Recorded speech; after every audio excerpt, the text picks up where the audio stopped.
या आई, हाँ माझ्या गाडीची किल्ली कुठे आहे ग? अरे मामा गाड्या धुतात ना त्यांच्याकडे. काय जॉगिंग नाही आज? नाही का? जान्हवीच्या ड्रायव्हिंगची ट्रायल आहे ना आज. अरे वा, शिकवणी ट्रायल पर्यंत पोहोचली म्हणायची. आता बघूया आज काय होतंय. बस चहा देते तुला. श्री, काय असतं ना, एकेका गोष्टीची आवड असायला लागते. नाही तर बघ ना, आपल्याकडे इतक्या गाड्या आहेत, ड्रायव्हरही आहेत, पण समजा आपल्याकडे ड्रायव्हर नसते आणि मला ड्रायव्हिंग करायची वेळ आली असती तर मी काय ते सुखाने केलं नसतं. कारण मला त्याची आवडच नाहीये. आई अगं, पण तुझं त्यापासून काही अडलं तर नाही ना? श्री, अरे कशा वाचूनच काहीच अडत नसतं.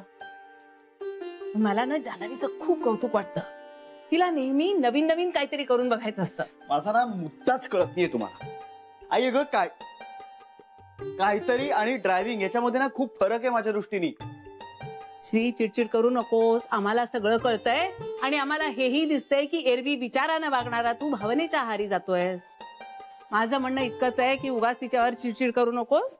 सुरुवातीपासून कोणाला काही येत नसतं. आई अगं, बस आणि चहा पी. सकाळपासून जिभेला खार सुटलाय ना, चहा पी. मी जान्हवीला बोलावून आणते. आई अगं, बस. आई अगं, माझं ऐक तर.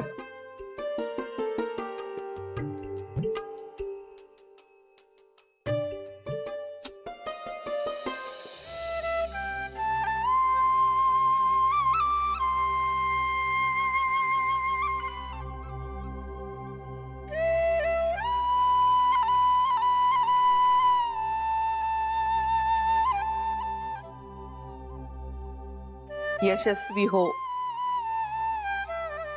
तू जे मनात धरलेस ते तुला मिळो.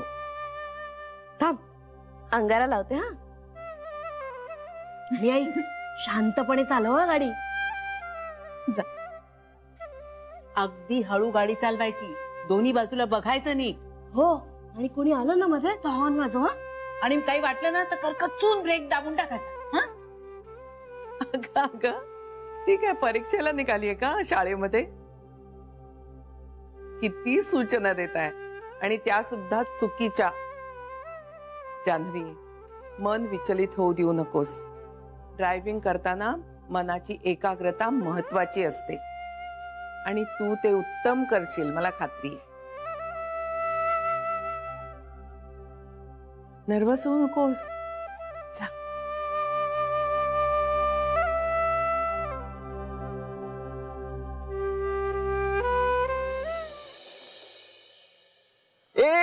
एक मिनिट. सगळ्यात आधी महत्वाची गोष्ट काय करायची? सीट बेल्ट लावायचा. लावा. हा असा.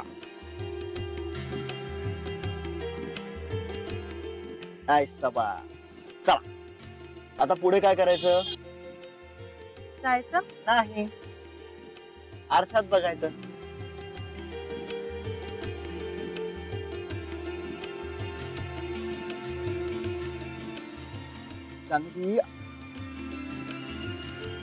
मी जर तो ड्रायव्हिंग स्कूल वाला असतो ना तर आतापर्यंत मी नोकरी सोडली असती. सॉरी. काय चाललंय तुझं? आरशात बघायचं म्हणजे केस नीट करायला नाही बघायचं. चला, एक मिनिट. त्याआधी clutch, brake, accelerator, gear, hand brake. हे सगळं मला ड्रायव्हिंग स्कूल मध्ये शिकवलंय. त्यानंतर ती गाडी वेगळी असते. त्या गाडीत जो शिकवणारा माणूस असतो ना त्याच्या पायाशी सगळे कंट्रोल असतात. या गाडीत तसं नसतं. चेक कर. पण मला जमेल. जमेल, पण त्याआधी मला एकदा गिअर टाकून दाखव. फर्स्ट, सेकंड, थर्ड, हा फोर्थ, हा फिफ्थ आणि हा रिव्हर्स. अरे चला. न्यूट्रल आहे का गाडी? हो. हा, चला सुरू करा. हा, चला आता हळूहळू हा क्लचवरचा पाय काढायचा आणि ऍक्सिलरेटर दाबायचा. अगदी हळूहळू हळूहळू हळू करायचा. हळू. अगं जान्हवी, तू काय करतेस? खूप गरम होत आहे ना. एसी चालत नाहीये का? जान्हवी, अगं काचा उघड्यात, एसी नाही लावत त्यावेळी. आणि मी आता काश्मीर मध्ये असतो ना तरी मला उकडलं असतं. चला सुरू करा गाडी.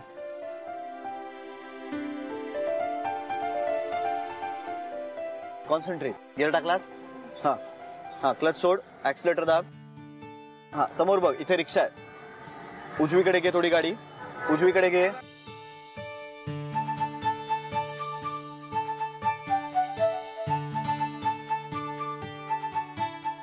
इकडे घे. सरळ कर. ए जान्हवी, हे काय चाललंय तुझं? एकदा तुम्ही म्हणता मागे बघ, एकदा म्हणता पुढे बघ. तुम्ही ठरवा बघू आधी एकदा. जान्हवी, मागे बघ म्हणजे असं बघ असं माझं म्हणणं नाहीये. आरशातनं मागे बघ. काय करतेस तू? आणि एक गोष्ट लक्षात ठेव, गाडी चालवताना दर 6 सेकंदांनी आरशातून मागे बघायचं. नियम असल्यासारखं. गाडी येऊ वगैरे न येऊ, कळलं? कमाल आहे खरंच. तुला त्या ड्रायव्हिंग स्कूल मध्ये काय शिकवलं देवालाच माहिती. ते असं चढावर गाडी कशी चढवायची ते शिकवलंय. तुला गाडी डायरेक्ट चढावर चढवायला शिकवली? अगं आधी सपाट रस्त्यावर नीट चालव ना गाडी. ऐक ऐक माझं, आता इतक्या लगेच तुला गाडी चालवता येणार नाहीये. तू एक काम कर, तू उतर, मला बसू दे. हा, अजून तुला वेळ लागणार आहे गाडी शिकायला. नाही, ऐका ना, एक लास्ट चान्स प्लीज ना, प्लीज. अगं जान्हवी, प्लीज प्लीज प्लीज एक लास्ट चान्स. बरं बरं करा, सुरू करा गाडी, सुरू करा.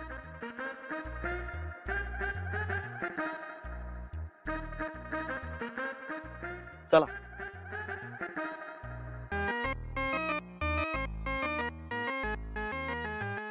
चला चला. एक मिनिट थांबूया आपण, मग जाऊया. काय? तो माणूस गेला की मग जाऊया ना. कुठला माणूस?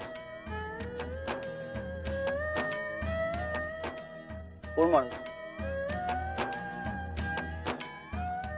तो? हो, तो बघा ना, तो माणूस.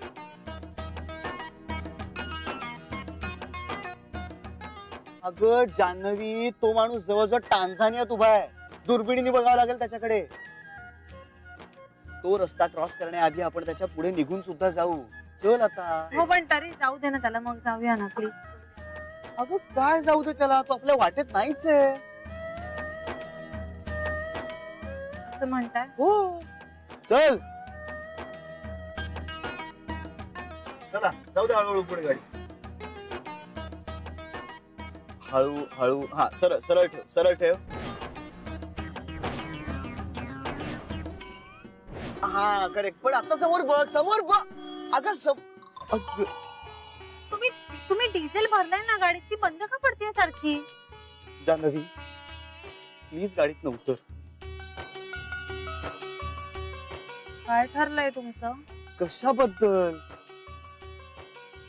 मी पास आहे की नापास?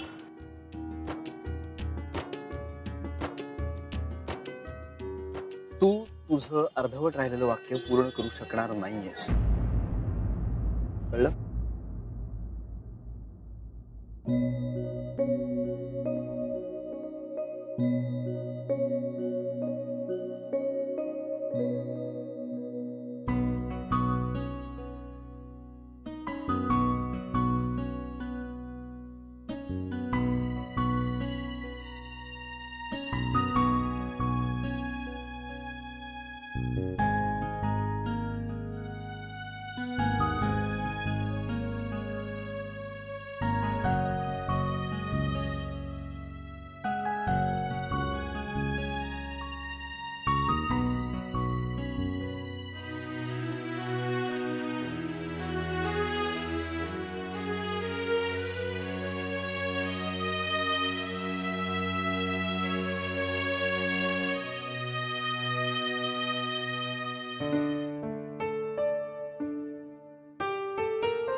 सीट बेल्ट लाव.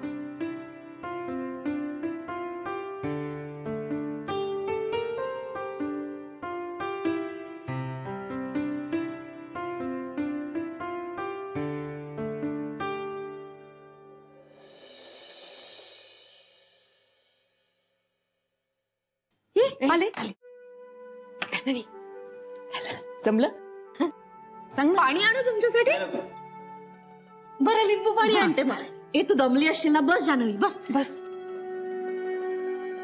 काय लागला का परीक्षेचा रिझल्ट?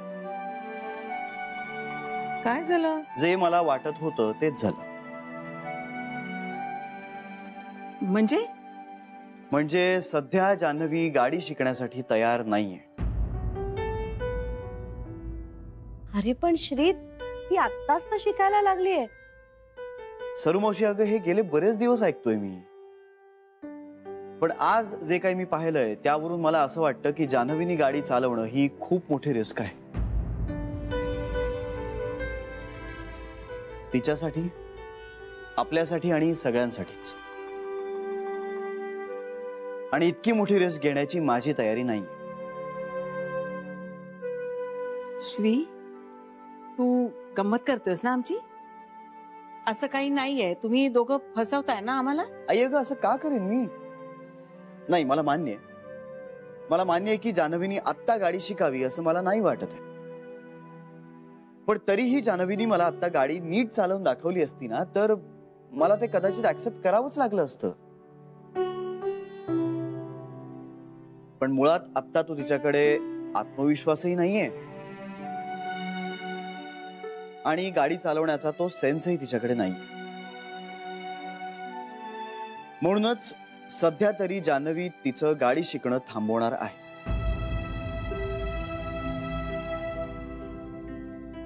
आणि हे मी नाही, तिनं स्वतःच सांगितलं.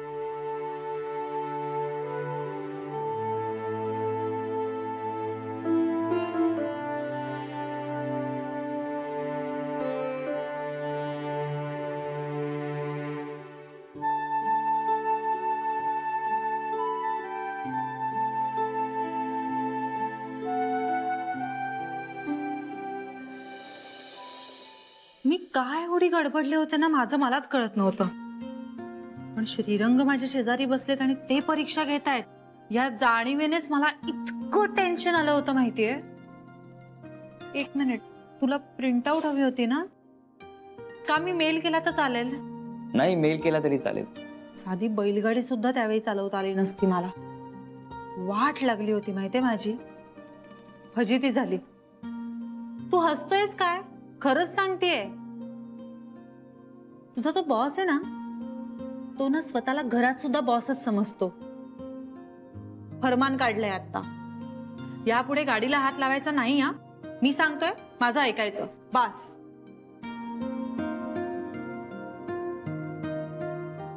पण ह्या सगळ्यात एक मात्र झालंय, हा तुझा बॉस आहे ना श्रीरंग, हे सामान्य माणसासारखेच आहे.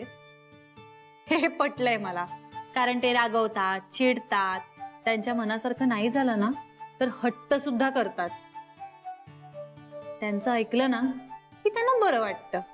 आणि हो, सततचा समजूतदारपणा सुद्धा दाखवत नाहीत. त्यामुळे हे असे माणसांमधले गुण त्यांच्यात आहेत, हे बघून मला खूप बरं वाटलंय. ऑफकोर्स चिडतो तो, पण तो चिडण्यामागे काहीतरी ठोस कारण असावं लागतं. उगाच एखाद्या क्षुल्लक कारणामुळे तो आरडाओरड अजिबात करत नाही. हे पण गाडीचं कारण क्षुल्लकच होतं बरं का. आता कुणी आभाळातून येताना शिकून येतं का रे? एखाद्याला एखादी गोष्ट करायला, शिकायला वेळ लागू शकतो ना, त्यात काय एवढं? आणि हा तुझा बॉस, हा गाडीत बसला आणि गाडी चालवायला लागला, असं तर झालं नाहीये ना? बरं, मी त्यांना सांगते का की आत्ताच्या आता मला खव्याच्या पोळ्या करून दाखवा म्हणून? नाही ना. काय झालंय? तू हसतोयस कशाला? मी खूप वेड्यासारखं बोलतेय का रे? नाही नाही, प्रेमात पडल्यासारखं बोलतेस.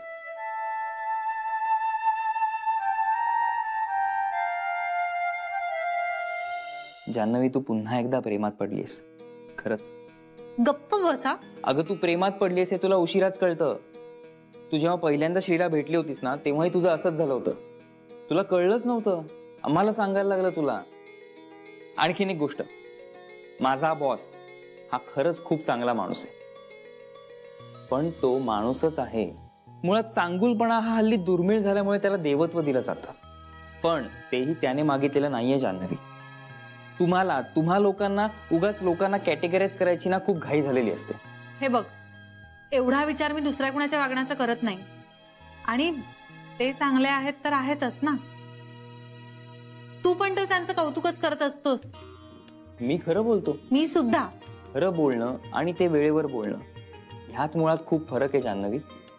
तुझ्या मनात जे असेल ते बोलून मोकळी हो. जान्हवी, तुझ्या आयुष्यातले खूप चांगले दिवस येते, असा वेळ नको वाया घालूस.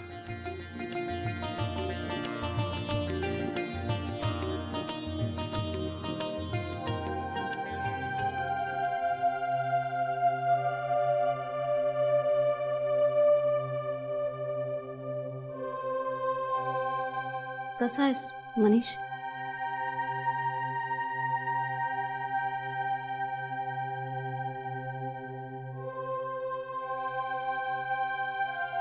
ठीक आहे मी. तू कशी आहेस? कशी दिसते?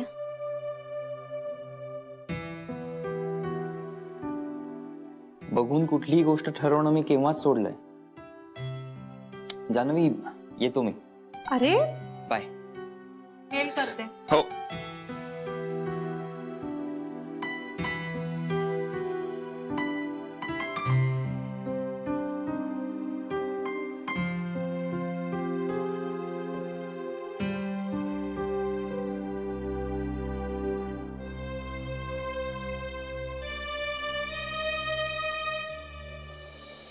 तुम्ही दोघंही खूप लकी आहात. मला तुमचं प्रेम मिळालंय. हो खरं. श्री, जान्हवी खूप एक्स्ट्रोवर्ट नाहीये. म्हणजे तिला तिच्या मनातलं असं फार उलगडून वगैरे नाही व्यक्त करता येत, बोलता येत नाही. आणि हा तिचा स्वभाव आहे, त्यामुळे यात चूक किंवा बरोबर असं काही नाहीये. हो मग नाही, तू जे म्हणतोयस ना की तिने तिचं प्रेम तुझ्याकडे येऊन व्यक्त करावं, असं कदाचित ती नाही करू शकणार, कारण तसा तिचा स्वभाव आहे. अरे पण याआधी तिनं केलंय ते. हो, पण आत्ताच्या गोष्टी बऱ्याच बदलल्यात ना मनीष. अरे पण आम्ही माणसं म्हणून अजून तेच आहोत. आमचं नातंही अजून तेच आहे. का हट्ट करतोय श्री? हट्ट नाही, इच्छा आहे माझी तशी. हा म्हणजे याआधी मी एखादी गोष्ट इतकी लावून धरली आहे असं कधी झालं नाहीये, पण या बाबतीत माझी इच्छा आहे. म्हणजे मला ना असं खूप वाटतं की तिनं माझ्याकडे यावं आणि तिच्या मनातल्या भावना माझ्यासमोर व्यक्त कराव्यात. माझं तुझ्यावर प्रेम आहे हे मला तिने बोलून दाखवावं. मनीष, अरे इतर वेळी आपण इतका विचार करतो का? म्हणजे आपल्याला राग आला तर आपण चिडतो, रागावतो, रुसतो. आपल्याला आनंद झाला तर आपण हसतो, तो आनंद साजरा करतो. ह्यावेळी आपण इतका विचार नाही ना करत. मग आपण आपल्या लाईफ पार्टनरकडे आपलं प्रेम व्यक्त करताना इतका विचार का करतो? मनीष, मला ती ना त्या ऑकवर्ड झोन मधून, त्या ऑकवर्डनेस मधून आता बाहेर यायला हवी. तिच्या आणि माझ्या नात्यात ना मला तो मोकळेपणा हवाय. आणि म्हणून मी हा सगळा हट्ट करतोय असं समज. मान्य आहे, पण श्री, प्रेम व्यक्त करताना त्यामागे एका जबाबदारीची जाणीव असते. पण राग व्यक्त करणं किंवा आनंद साजरा करणं ह्या गोष्टी किंवा ह्या भावना फार क्षणिक असतात श्री. अरे मनीष, पण जान्हवी जबाबदारीला घाबरणाऱ्यांपैकी नाहीच आहे. तिच्यात तो भावनिक धीटपणा आहे. आणि तिचंच म्हणणं होतं ना की आठवणी विसरता येतात पण प्रेम विसरता येत नाही. मग जर ती नव्यानं प्रेमात पडली असेल तर हे सगळे प्रेमाचे टप्पे तिला नव्यानं पार करावेच लागणार आहेत. आणि हे सगळे टप्पे आमच्या प्रेमासाठी, आमच्या नात्यासाठी गरजेचे आहेत. मान्य. श्री, मला तुझ्या विचारांच्या क्लॅरिटीचं खरंच खूप कौतुक वाटतंय. आणि खरंच अगदी म्हणजे मनापासून असं वाटतं की जान्हवीला तिचं प्रेम लवकरात लवकर कळावं आणि तिने स्वतःहून येऊन तुला आय लव्ह यू म्हणावं. त्याशिवाय हा गुंता नाही सुटणार. या इवन आय होप सो.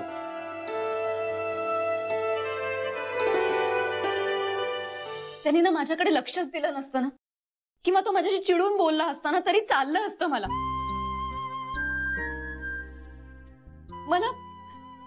कळतच नाही की तो असं का वागतोय माझ्याशी. पण हे असं परक्यासारखं वागणं मला ना सहनच होत नाहीये. एक फॉर्मल वागण्यासारखं रिलेशन आहे का ग आमचं? बोल ना जान्हवी, तू गप्प काय आहेस? बोल तू. गीता, मला बोलायचंय तेव्हा मी बोलले. आत्ता बोल, आत्ता. मुळात तुमच्या दोघांमध्ये काही नातं आहे का? चुकलंच माझं. मी ना कन्फ्युज झाले जान्हवी. पण मग मनीषने रागवावं ना माझ्यावर. त्याला राग आलाय ना माझा, तो चिडलाय ना माझ्यावर, मग त्याने बोलावं ना माझ्याशी. पण हे असं परक्यासारखं वागायचं, काही संबंध नसल्यासारखं वागायचं, हे बरोबर आहे का? यानं ना मला खूप खूप त्रास होतोय. मला ना काही कळतच नाहीये तुमचं गीता. म्हणजे साधारण माणसं जेव्हा प्रेमात पडतात ना, तेव्हा त्यांना एकमेकांबरोबर राहावंसं वाटतं. म्हणजे हा बेसिक रूल आहे. तुम्हाला दोघांना असं वाटतं? याबद्दलच शंका आहे मला. माझ्या वागण्यामुळे होतंय ना हे सगळं? हो. मग काय करायचं जान्हवी? आता जर मनीषच्या मनात तुझ्याविषयी अडी निर्माण झाली असेल तर त्यावर तुझा फारसा कंट्रोल नाहीये. पण जान्हवी,